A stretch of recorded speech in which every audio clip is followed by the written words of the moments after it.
ಇಂದು ಹಸೀನಾ ವಿರುದ್ಧ ಐಸಿಟಿ ತೀರ್ಪು. ಢಾಕಾದಲ್ಲಿ ಸ್ಫೋಟ, ಹಿಂಸಾಚಾರ, ಪ್ರತಿಭಟನಾಕಾರರಿಗೆ ಕಂಡಲ್ಲಿ ಗುಂಡಿಕ್ಕುವ ಆದೇಶ. ಢಾಕಾದ್ಯಂತ ಭಾನುವಾರ ಸರಣಿ ಕಚ್ಚಾ ಬಾಂಬ್ಗಳು ಸ್ಫೋಟಗೊಂಡಿದ್ದು, ಪದಚ್ಯುತ ಪ್ರಧಾನಿ ಶೇಖ್ ಹಸೀನಾ ಅವರನ್ನ ಒಳಗೊಂಡ ಪ್ರಮುಖ ನ್ಯಾಯಾಲಯದ ತೀರ್ಪಿನ ಕೆಲವೇ ಗಂಟೆಗಳ ಮೊದಲು ಬಾಂಗ್ಲಾದೇಶದ ರಾಜಧಾನಿಯಲ್ಲಿ ಭೀತಿಯನ್ನ ತೀವ್ರಗೊಳಿಸಿದೆ.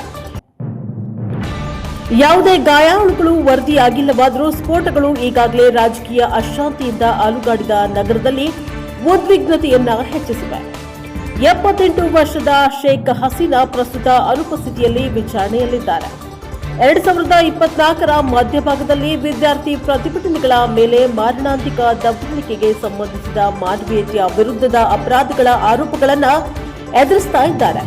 ಅವರು ಪದೇ ಪದೇ ಆರೋಪಗಳನ್ನು ನಿರಾಕರಿಸಿದ್ದಾರೆ ಮತ್ತು ಕಳೆದ ಆಗಸ್ಟ್ನಲ್ಲಿ ಅಧಿಕಾರದಿಂದ ತೆಗೆದುಹಾಕಿದ ನಂತರ ಭಾರತದಲ್ಲೇ ಉಳಿದಿದ್ದಾರೆ.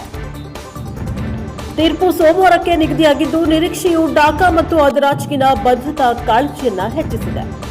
ಢಾಕಾ ಟ್ರಿಬ್ಯೂನ್ ವರದಿ ಪ್ರಕಾರ ಮೆಟ್ರೋಪಾಲಿಟನ್ ಪೊಲೀಸ್ ಆಯುಕ್ತ ಶೇಖ್ ಮೊಹಮ್ಮದ್ ಸಜ್ಜದ್ ಅಲಿ ಅವರು ಅಗ್ನಿಸ್ಪರ್ಶ ಅಥವಾ ಕಚ್ಚಾ ಬಾಂಬ್ಗಳಿಂದ ಹಿಂಸಾಚಾರಕ್ಕೆ ಯತ್ನಿಸಿದ ಯಾರಿಗಾದರೂ ಗುಂಡು ಹಾರಿಸುವಂತೆ ಸೂಚನೆಗಳನ್ನು ನೀಡಿದ್ದಾರೆ. ಭದ್ರತಾ ಬಲವರ್ಧನೆಗಳು ಢಾಕಾ ಹಸೀನಾಳ ಪೂರ್ವಜರ ಪ್ರದೇಶವಾದ ಗೋಪಾಲ್ಗಂಜ್ ಮತ್ತು ನೆರೆಯ ಜಿಲ್ಲೆಗಳಾದ್ಯಂತ ಹರಡಿವೆ.